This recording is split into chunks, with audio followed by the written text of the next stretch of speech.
क्या कहते हैं लोग, बनना है तो शिलालेख बनो, अखबार बनने में क्या रखा। मैं अखबार हूँ साहब, मेरी औकात ही क्या है, लेकिन पूरे शहर को जलाने के लिए मैं अकेला ही काफी।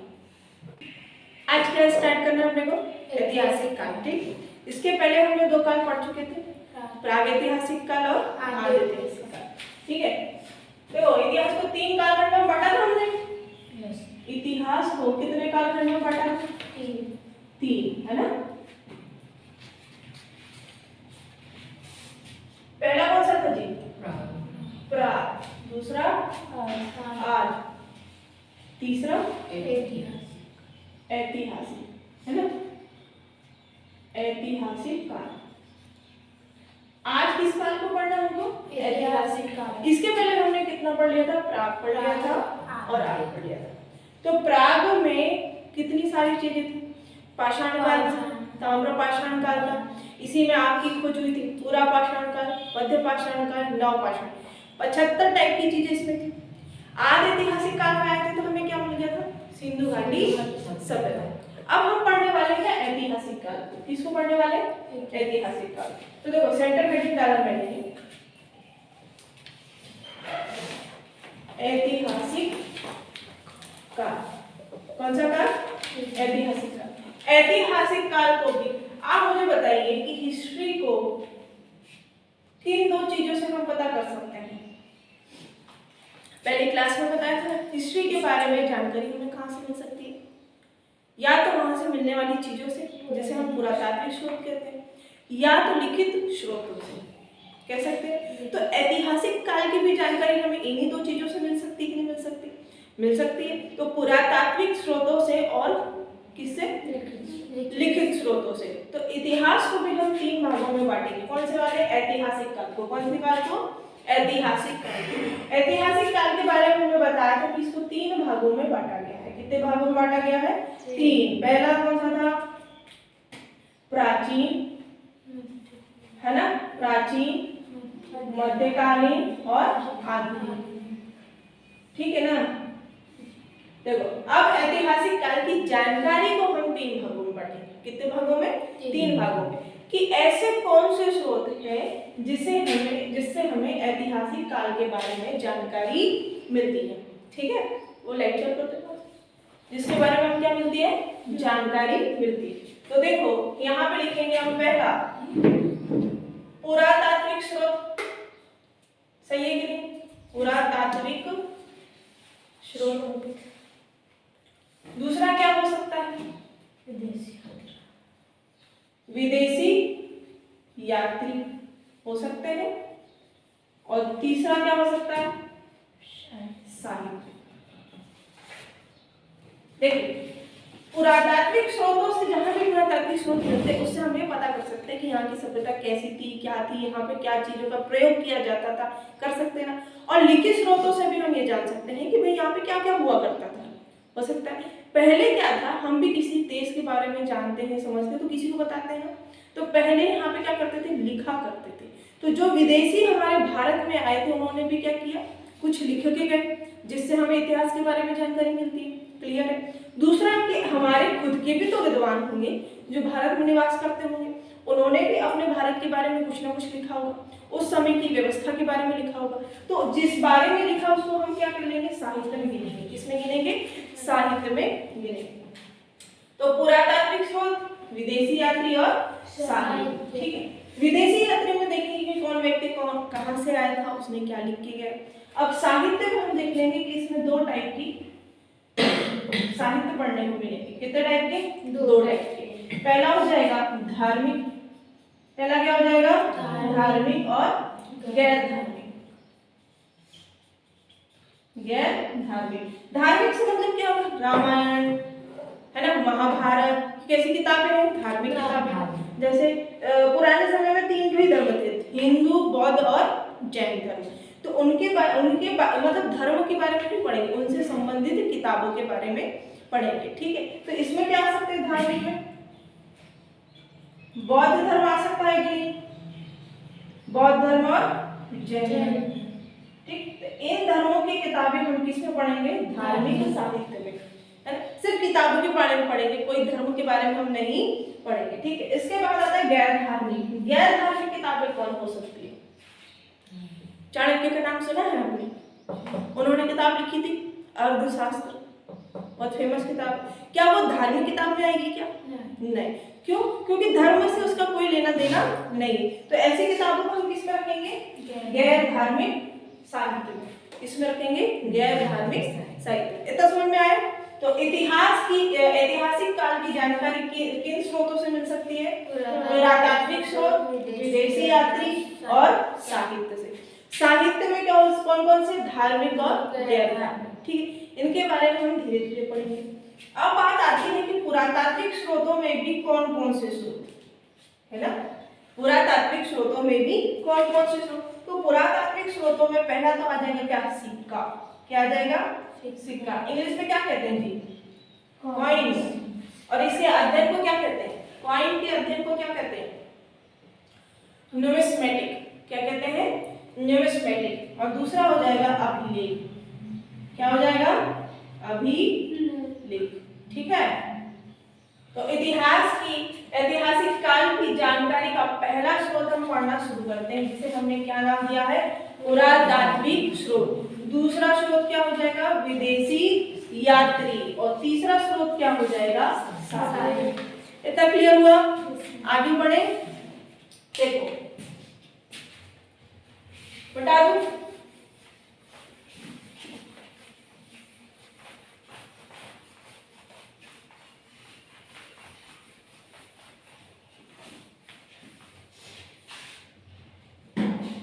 अब इधर जानते हैं। मैंने डाला पुरातात्विक स्रोत। क्या हो गया? पुरातात्विक स्रोत, ठीक है। पुरातात्विक स्रोत को फिर किन दो भागों में बांटा था हमने? दो भागों में, है ना। पहला क्या था जी? सिक्का। देखो पुरातात्विक मतलब पुरातात्विक स्रोत से क्या समझते हो?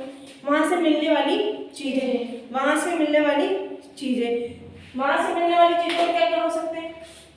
सिक्के मिले होंगे, थरिया, लोटा, जो जो भी मिलता है उसको हम किस में डालते हैं? पुरातात्विक स्रोतों में डालते हैं। हंसिया मिल गया, किस में जाएगा? पुरातात्विक स्रोत में जाएगा, ठीक है। तो पहला क्या हो गया? सिक्का। दूसरा अभिलेख। दूसरा क्या हो गया? अभिलेख। इतनी बात क्लियर हुई क्या? ठीक।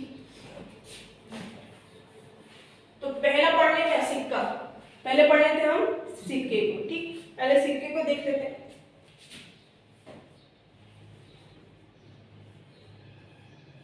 देखिए सिक्के के बारे में जो इतिहास में जानकारी है वो बहुत ही कंफ्यूजिंग है। कैसी है? कंफ्यूजिंग। अगर हम सिक्के के हिसाब से वंश को याद करेंगे तो कहीं ना कहीं गलती कर बैठेंगे, क्योंकि हर कोई राजा आया अपने हिसाब से सिक्के बनाया, अपने हिसाब से सिक्के चलाया। किसी राजा ने तो 2-3 प्रकार के सिक्के बनाए, उनको चलाया। किसी राजा ने चमड़े का सिक्का बनाया, उनको चलाया। तो इस प्रकार से हम सिक्कों को याद करेंगे तो कंफर्म है कि भूल जाएंगे। और एग्जाम में इतना प्रेशर होता है कि आधा तो आदमी भूल जाता है। तो हम इसको वंश के हिसाब से याद करेंगे। किसके हिसाब से? वंश के हिसाब से। पहले वंश को मतलब वंश को सजाएंगे, उसके हिसाब से सिक्कों को हम सजाएंगे। जो इसमें वंश सजाए जा रहे हैं वैसे ही सीक्वेंस में वंश नहीं आ रहे। ये हम सिक्कों के अध्ययन के लिए, अपनी सुविधा के लिए उन वंशों को सजा रहे हैं। जैसे सिंधु के बाद में लिख दिया मान लो मौर्य, तो क्या सिंधु सभ्यता के बाद सीधे मौर्य वंश आ गया क्या? नहीं। इसके बाद वैदिक सभ्यता आई होगी कि नहीं? तो वहां से वैदिक सभ्यता गायब। तो इसका मतलब यह है कि वैदिक सभ्यता में शायद सिक्के नहीं होंगे, है ना। तो हम सिक्कों को बहुत बेहतरीन तरीके से याद करने के लिए वंश को अपने हिसाब से अरेंज करने वाले हैं। क्लियर हो गया? लेकिन इसका मतलब ये नहीं है कि इतिहास में भी ये वंश इसी कालखंड में आए, इसी सीरीज में, ऐसा नहीं है, ठीक है। आगे बढ़े, आगे बढ़ते देखो। यहां लिख लिया क्या? वंश। क्या हो गया? वंश। पहले आएगा सिंधु सभ्यता। कौन सी सभ्यता? सिंधु सभ्यता। दूसरा हो जाएगा मौर्य। सिंधु, मौर्य, यूनानी। सिंधु, मौर्य, यूनानी, ठीक है। सिंधु और यूनानी। अब एक एक करके पढ़ते हैं। चलो, सिंधु सभ्यता में जो सिक्का था वो था टेराकोटा का। किसका था? टेराकोटा का सिक्का। मतलब टेराकोटा मतलब किससे संबंधित है? मिट्टी से। किससे संबंधित है? मिट्टी से। मतलब सिंधु सभ्यता में किसके सिक्के चलते थे? मिट्टी के, जिन्हें क्या कहते हैं हम? टेराकोटा। ठीक है। सिंधु सभ्यता के बाद आ जाएगी क्या? मौर्य वंश। क्या आ जाएगा? मौर्य वंश। मौर्य वंश के समय में 3 टाइप के सिक्के देखने को मिले। कितने टाइप के? 3। पहला है पर्ण। क्या है? पर्ण। दूसरा है आहत। क्या है? आहत। तीसरा है पंचमार। तीसरा क्या है? पंचमार। अब देखिए पर्ण मतलब क्या था? उस समय पर्ण में चांदी का कुछ अंश हुआ करता था। क्या हुआ करता था? कुछ अंश। जैसे मान लो मैंने एक सिक्का बनवाया, वो स्टील का बनवाया। मान लो स्टील का मैंने क्या बनवाया? सिक्का। लेकिन मैंने कहा नहीं, ये थोड़ा सा इसमें चांदी मिला दी जाए। क्या मिला दी जाए? चांदी। तो कुछ हिस्सा चांदी का मिलाना ही उस समय क्या कहलाता था? पर्ण। तो मैंने सिक्के में जब चांदी के कुछ अंश मिला दिए तो वो सिक्का क्या कहलाएगा? पर्ण। तो ये इस प्रकार का सिक्का किस काल में चला करता था? मौर्य वंश में। किस काल में चला करता था? मौर्य वंश। ठीक। अब देखिए ये आहत। आहत मतलब समझते हैं? किसी को आहत करना, छूटना। कहते हैं ना कभी कभी जैसे बहुत आहत हो गया हूँ, मतलब उसको चोट लगी है। तो ये आहत और ये जो पंचमार है, ये दोनों अलग अलग सिक्के नहीं है। ये दोनों अलग अलग सिक्के। कारण है कि ये जो सिक्का बनता था वो 5 धातुओं से बनता था। कितने धातुओं से बनता था? 5 धातुओं से। अब बताइए धातुओं को मिलाना आसान काम है क्या? शरबत मिला रहे हैं हम, नहीं कि पानी लिया, शक्कर लिया, नमक मिल लिया आराम से, ऐसे मिल जाता है क्या? नहीं। धातुओं को मिलाने के लिए कठोर तरीके से क्या करना पड़ेगा? उसको कूटना पड़ेगा। तो उसको जब हम कूटेंगे तो क्या करेंगे? आहत करेंगे ना। और पंचमार मतलब किसी को बहुत जोर से ऐसे थप्पा लगाते देखे, थप्पा, उसको ऐसे जोर से मारो क्या बन जाता है? निशान बन जाता है ना। तो ये आहत का मतलब यहाँ पे क्या? पहली डिजाइन वाला। आहत मतलब क्या हो जाएगा? डिजाइन। देखो आपको किसी में डिजाइन लगाना है तो आप क्या करोगे? उस डिजाइन को जोर से मारोगे। सील लगाते हो तो ठोकते हो कि नहीं ठोकते हो? तो मतलब क्या होगा? उसमें आहत करते हो तो वहां पे क्या बन जाएगा? डिजाइन। तो पहली डिजाइन वाला सिक्का किसमें? मौर्य वंश में। किस वंश में? मौर्य वंश में। और पंचमार वाला सिक्का किसमें? मौर्य। समझ में आ गया? ठीक, आगे बढ़े। तीसरे आए थे हमारे यूनानी। कौन? यूनानी।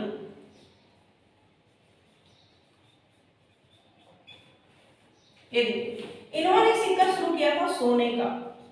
क्या सिक्का शुरू किया? सोने का। यूनानियों ने सिक्का क्या शुरू कर दिया? सोने का।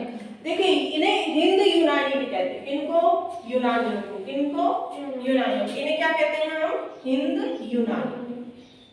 हिंद यूनानी। ये इंग्लिश में क्या कहते हैं? Indo Greek. क्या कहते हैं? इंडो। इसलिए हिंद यूनानी कहा जाता है क्योंकि ये जब भारत को लूटने आए थे तो ये वापस भागे नहीं थे अपने देश, भारत में ही बस गए थे। देखो यूनानी बनकर कहाँ आए? हिंदुस्तान। और हिंदुस्तान में बस गए तो वो क्या कहलाए? हिंद यूनानी। क्या कहलाए? हिंद यूनानी। इसके क्वेश्चन पूछा जाता है। ठीक है। तो यूनानी कैसे थे? हिंद यूनानी। हिंद यूनानी। कौन सा सिक्का शुरू किया? सोने का। कौन सा सिक्का शुरू किया? सोने का। अब देखिए कोई भी एक ऐसा पार्ट हो जहाँ पे कंपटीशन होना जरूरी है। कोई भी सेक्शन ले लो, जैसे एक ने गुच्चों की दुकान खोली तो दूसरा भी उसको देख खोल लेता है ना। वैसे यहाँ पे तो यहाँ पे भी कंपटीशन हो गया। इसके बाद आए थे कौन? कुषाण। कौन आए थे? कुषाण। कुषाणों ने सर्वाधिक नहीं शुद्ध सोने का, किसका? शुद्ध सोने का सिक्का प्रारंभ किया था। शुद्ध सोने का सिक्का। शुद्ध सोने का सिक्का किसने? कुषाण। कुषाण। अब देखो इसको कैसे याद कर सकते हैं? सिंधु मौर्य यूनानी। बोलो सिंधु मौर्य यूनानी। ठीक है। कुषाण। सिंधु मौर्य यूनानी कुषाण। सिंधु सभ्यता में कौन? टेराकोटा। मौर्य में पर्ण, आहत, पंचमार।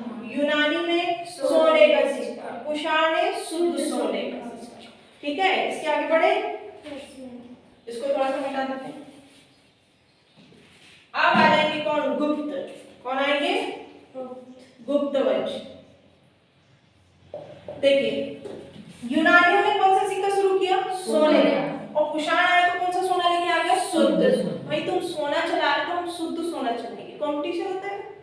तो पानी के बेच रहे, हम दही की बेचेंगे। समझ रहे? आगे आगे बढ़ो। तो अब ये जो गुप्त वंश है, ठीक है भैया तुम पानी की बेचो, तुम दही की बेचो, मैं इतनी सारी बेचूंगा। मैं कितनी बेचूंगा? इतनी सारी। सुबह से खड़ा रहूंगा, रात तक 9 बजे तक खत्म ही नहीं होगा, इतने लोगों को खिलाऊंगा। तो ये गुप्त वंश ने भी क्या किया? सर्वाधिक सोने का सिक्का चलाया। क्या चलाया? सर्वाधिक सोने के सिक्के चलाए। किसने? गुप्त वंश। किसने? गुप्त वंश। अब मुझे बताओ कि सर्वाधिक सोने के सिक्के चलाओगे तो उसकी क्वालिटी में कुछ ना कुछ तो कमी होगी। जब हम कोई चीज थोड़ी बनाते हैं तो उसकी क्वालिटी मेंटेन होती है। जब उसी की क्वांटिटी बढ़ जाती है तो क्वालिटी अपने आप कम हो जाती है। तो इसके जो सर्वाधिक सोने के सिक्के थे वो कैसे हो गए? अशुद्ध हो गए। कैसे हो गए? अशुद्ध। कैसे हो गए भैया? अशुद्ध हो गए। अब देखो, अब इसने बोला कि सर्वाधिक सोने के सिक्के हमें तो अशुद्ध कर दिए, बदनामी तो हो ही गई है। तो अब चलो कुछ एक ऐसा काम कर देते हैं कि जिससे लोगों को राहत। जैसे घर में भी आप देखोगे एक बच्चा पढ़ने वाला है और एक बच्चा कम पढ़ता है। जो बच्चा पढ़ने वाला होता है उसको माँ बाप कुछ नहीं बोलते, लेकिन जो बच्चा कम पढ़ता है उसको माँ बाप बोलते रहते हैं। तो अपनी इस डांट को कम करने के लिए क्या करता है? स्पेशली लड़कियां मम्मी के कामों में हाथ बटाती है ताकि कहीं से तो राहत मिले कि चलो भाई पढ़ती नहीं तो कम से कम घर के काम करती है ना। तो वैसे इन्होंने क्या किया कि सर्वाधिक सोने के सिक्के तो कैसे हो गए? अशुद्ध हो गए थे। तो इन्हें शुद्ध चांदी का सिक्का प्रारंभ किया। किसका? शुद्ध चांदी का सिक्का। तो शुद्ध चांदी का सिक्का पूछता है किस वंश में? गुप्त वंश। सर्वाधिक सोने के सिक्के गुप्त वंश। सर्वाधिक का मतलब अशुद्ध है। ठीक है, इसके बाद आएगा मयूर शैली का। कौन सी शैली का? मयूर शैली का सिक्का। किसमें? गुप्त वंश। और दूसरा है कौड़ी। कौड़ी का भी प्रचलन किसमें था? गुप्त वंश में। अपन लोगों ने भी कौड़ी देखी बचपन में, है ना। कौड़ी वौड़ी के वो झूमर उमर भी बना करते थे। तो उस समय ये कौड़ी किसका काम करती थी? रुपया का, जिसमें अभी हम पैसे देते ना, लेन देन का काम किससे होता था? कौड़ी। क्वेश्चन पूछा था कि कौड़ी का प्रचलन कहाँ हुआ, किस वंश में हुआ? गुप्त वंश। अब देखो, आपने ये देख लिया कि गुप्त वंश में सर्वाधिक सोने के सिक्के बने, अशुद्ध बने, शुद्ध चांदी के सिक्के बने। ठीक है, दूसरे का मयूर से। लेकिन ये किसके समय बने? क्वेश्चन पूछ सकते हैं ना, किस राजा के समय? तो क्या बताओगे? अशुद्ध सोना स्कंदगुप्त। यहाँ पे क्या जाएगा? स्कंदगुप्त।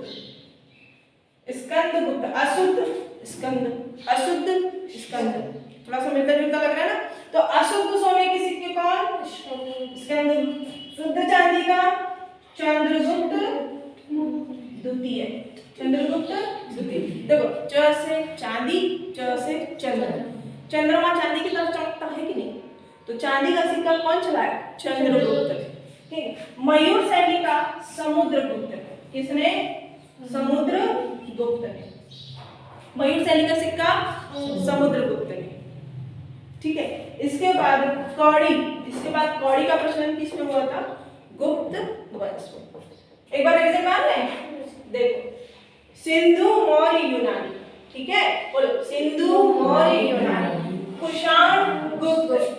कुषाण गुप्त। छठ में आएंगे सातवाहन। कौन आ जाएंगे?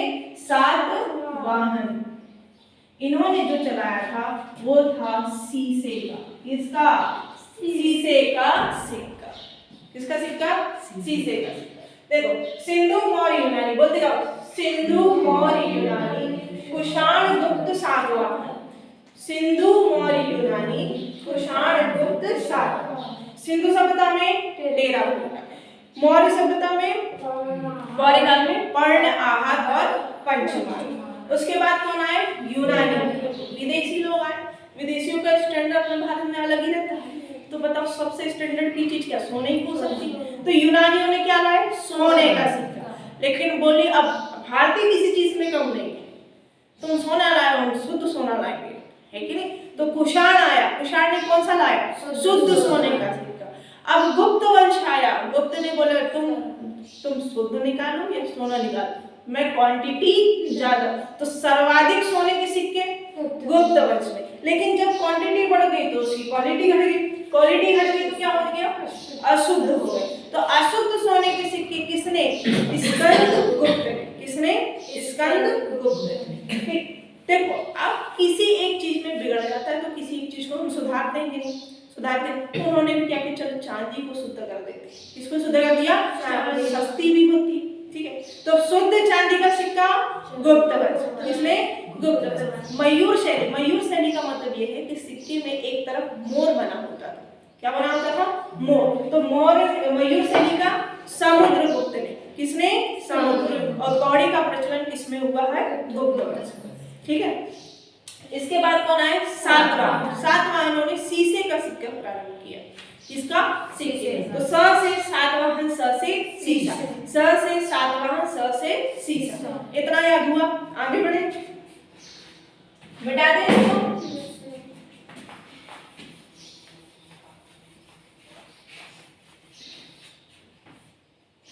अब देखो, अब आया हुमायूं, कौन आया, हुमायूं। और आठवां था शेरशाह सूरी। शेरशाह सूरी, शेरशाह सूरी बिहारी था कि यूपी वाला था, शेरशाह सूरी बिहारी था। कौन था, बिहारी। देखो ये हुमायूं को शेरशाह सूरी हुमच के मारा था, एकदम कूच के। क्या हुआ कि हुमायूं जो था, शेरशाह सूरी कहाँ का था, बिहार का। आप जानते हैं बिहार बाढ़ से बहुत ग्रस्त रहता है, बिहार में कुछ हो ना हो बाढ़ जरूर होगी, ठीक। हुमायूं चला गया, हुमायूं इस अकड़ में गया कि मैं बाबर का बेटा हूँ। किसकी अकड़ में, बाबर का बेटा हूँ। देखिए आप बाबर थोड़ी है, समझ रहे हैं। हुमायूं किस अकड़ में गया, मैं बाबर का बेटा हूँ। ये हुमायूं हुमायूं रहेगा, बाबर बाबर रहेगा। क्या मेरी बराबरी आप कर सकते हैं, क्या आपकी बराबरी मैं कर सकती हूँ, नहीं। सबकी अपनी अपनी क्वालिटी होती है। तो ये हुमायूं क्या किया, शेरशाह सूरी को मारने कहाँ पहुंचा, बिहार। कहाँ पहुंचा, बिहार। कि हम जो है शेरशाह सूरी को तबाह कर देंगे। लेकिन शेरशाह सूरी कौन है, बिहारी है। कौन है, बिहारी। उसको पता था कि अब बाढ़ का सीजन आने वाला है। हुमायूं को फंसा के रखा कि जैसी बाढ़ का सीजन आएगा, बरसात के सीजन में क्या आ जाती, बाढ़ आ जाती। और जब दौड़ाया है हुमायूं को, तो ये एक नंबर का गधा था। कौन, हुमायूं। अब बताओ जब बाढ़ आएगी तो क्या आप नदी के पास जाओगे या ऊंची जगह पर जाओगे, ऊंची पे। ये गधा गंगा में कूद गया, किसमें कूद गया, गंगा में। अब इस गधे को ऊपर भागना था, गंगा में कूद गया तो डूब ही जाएगा। गंगा की लहर तो वैसे भी कितनी भयानक होती है, ऊपर से बाढ़ का पानी, तो बचने के चांसेस है क्या, नहीं। ये कूद गया किसमें, गंगा में। शेरशाह सूरी इतना दौड़ाया कि उसको जगह नहीं मिला, कहाँ कूदा, सीधा गंगा में। तो एक बिहारी बैठा था गंगा नदी में मछली मार रहा था। क्या कर रहा था, मछली मार रहा था। उसका नाम था सियाबुद्दीन। क्या था, सियाबुद्दीन। उसके भाले में ये हुमायूं फंस गया। कौन फंस गया, हुमायूं। वो निकाल के देखो, बहुत बड़ी मछली फंसी है। जैसे निकाल के हुमायूं निकल के आया, तो वो बोला। फिर ये उस व्यक्ति ने उस हुमायूं को क्या किया, उसके इलाज कराया, उसको अच्छा किया। तो हुमायूं ने खुश होकर उसको एक दिन का क्या बना दिया था, राजा बना दिया था। क्या बना दिया था, राजा। और तब उसने चमड़े का सिक्का चलाया। किसका सिक्का, चमड़े का सिक्का। तो चमड़े का सिक्का किसके का शासनकाल में हुआ, हुमायूं का। और देखो ये शेरशाह सूरी जो था, इन्होंने 3 टाइप से सिक्के चलाए थे। कितने टाइप से, 3 टाइप से। इन्होंने देखो एक चलाया था दाम, एक कौन सा था, दाम। दूसरा था रुपया, दूसरा क्या था, रुपया। तीसरा था अशर्फी। क्या हो जाएगी, अशर्फी। देखो इन्होंने जो 3 टाइप के सिक्के चलाए थे, ये समाज को 3 हिस्सों में बांटकर चलाए थे। देखो हमारे भी समाज में 3 टाइप से लोग रहते हैं। एक बहुत ही गरीब होते हैं, और उनसे कुछ मीडियम होते हैं, फिर उनसे ज्यादा अमीर होते हैं। तो उन्होंने जो बहुत गरीब थे उनके लिए कौन सा सिक्का चलाया, दाम। कौन सा चलाया, दाम। मिडिल क्लास के लिए कौन सा चलाया, रुपया। कौन सा चलाया? रुपया। और जो बहुत अमीर थे उनके लिए अशर्फी। तो देखो दाम जो था वो तांबे का बना था। किसका बना था? तांबे का। रुपया किसका बना था? चांदी का। किसका बना था? चांदी का। और अशर्फी किसका बना था? सोने का। किसका बना था? सोने। तो 3 टाइप से दाम, रुपया, अशर्फी। दाम, रुपया, अशर्फी। अभी भी यूपी साइड, बिहार साइड चले जाओगे तो वो पहले जो रेट पूछते हम बोलते ना भैया कितने रुपए में दी, बोलते बोलो आज भी दाम पूछते क्या दाम दिए, इसका क्या दाम है, समझ? क्योंकि शुरुआत ही कहाँ से हुई, उधर ही से हुई थी, शेरशाह शुरू ने किया था। तो देखो हमारे समाज में भी ना यही लोग ज्यादा है, बहुत नीचा तबका और मिडिल क्लास। अब ये लोग बहुत कम ही है, ठीक है। तो बताओ सबसे ज्यादा क्या चलना चाहिए उस समय? सबसे ज्यादा क्या चला होगा? दाम, है ना, तांबा चला होगा या फिर रुपया चला। रुपया से भी ज्यादा क्या चला था? तांबा। ठीक है। तो शेरशाह सूरी ने कितने टाइप के सिक्के? 3 टाइप, दाम, रुपया, अशर्फी। ठीक है। ये शेरशाह सूरी ने पाटलिपुत्र का नाम क्या कर दिया था? पटना रख दिया, बिहार पटना। बदले में यूपी बिहार लेकर, है ना, तो ये बिहार वाला ही पटना है। तो पाटलिपुत्र का नाम किसने बदला था? शेरशाह सूरी ने। क्या नाम रखा था? पटना। बताओ सिक्कों में अब कोई दिक्कत होगी क्या? नहीं। ऐसे अगर हम बीच बीच में सिक्के पढ़ते तो कन्फर्म था कि भूल जाते, इसलिए हमने सिक्कों को पहले ही निपटा दिया। क्या किया? पहले। देखो जो थोड़ी एक्सेप्शनल, जो अजीब सी चीजें होती है उसको पहले खत्म कर देते हैं, और फिर जिनमें सीक्वेंस होता है उनको हम शुरू से लेके चलते हैं कि व्यवस्थित रूप से उनको कर सके। ठीक है। तो इतिहास को भी व्यवस्थित रूप से पढ़ने के लिए हमने क्या किया? इन सिक्कों को पहले ही पढ़कर खत्म किया। ठीक है, आगे बढ़े। अब लिख लो कि जो जो बताएं। पहले कौन? सिंधु सभ्यता, फिर मौर्य, सिंधु, मौर्य, यूनानी, इसके बाद कुषाण, फिर गुप्त, फिर सातवाहन, फिर हुमायूं, फिर शेरशाह सूरी। अब पढ़ते हैं क्या? अभिलेख। क्या पढ़ते हैं? अभिलेख से क्या समझते हैं? अभिलेख तो क्या होता है? हाँ? अभिलेख समझते क्या होता है? लिखना, हाँ, खोद कर किसी चीज पे लिखना क्या कहलाता है? अभिलेख। जैसे दीवार पर खोद खाद के लिखा गया हो तो वो कौन सा लेख कहलाएगा? भित्ति लेख। क्या लेख? भित्ति लेख। दीवार पे लिखा है इसलिए भित्ति लेख। मान लो कोई गुफा है और गुफा में खोद खाद के किसी की जानकारी दी हो तो उसको क्या कहेंगे? गुफा लेख। क्या कहेंगे? गुफा लेख। आपने देखा होगा कि रोडों पर शिलान्यास है। शिलान्यास क्या है? वो मतलब किस पे लिखा हुआ? पत्थर पे। पत्थर ऐसा ब्लैक कलर का पत्थर नहीं लिखा था, उसमें लिखा रहता है माननीय इनके द्वारा उद्घाटित हुआ अलाना फलाना। तो वो किस पे लिखा था? पत्थर पे। इसको बोलते हैं शिलालेख। क्या बोलते हैं? शिलालेख। हम अपने घर के बाहर भी तो वो लगाते हैं ना, काला पत्थर लिखा था नेम प्लेट टाइप का, और उसमें लिखा रहता है मिश्रा जी का घर।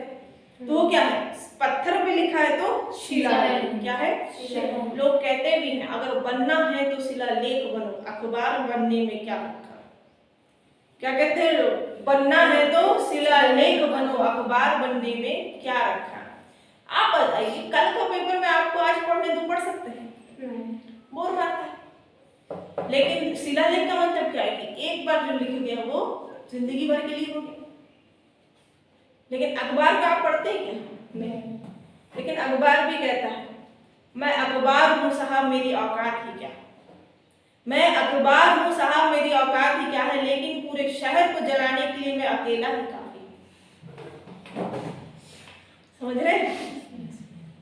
मैं पूरे शहर को जलाने के लिए अकेला ही काफी। तो समय समय का खेल है, समझ गए? तो अब ये जो अभिलेख है इनको हम वंश के आधार पर पढ़ेंगे। सिक्कों को हम पहले निपटा दिए थे। अब ये जो अभिलेख, जैसे कि अब जैसे मौर्य काल आएगा तो उस समय कौन कौन से अभिलेख बने उस समय बताए जाएंगे। गुप्त काल आएगा तो गुप्त काल में कौन कौन से अभिलेख थे उसको उस समय बताया जाएगा। अभिलेख को हम अलग से नहीं पढ़ेंगे वरना हमारा सीक्वेंस फिर टूट जाएगा। ठीक है। तो जिसमें हमारा सीक्वेंस टूट रहा था उसको हमने पहले खत्म कर दिया। अब आगे की क्लास में पढ़ेंगे। यहाँ तक समझ में आया? ठीक है, बाकी की कल देखेंगे।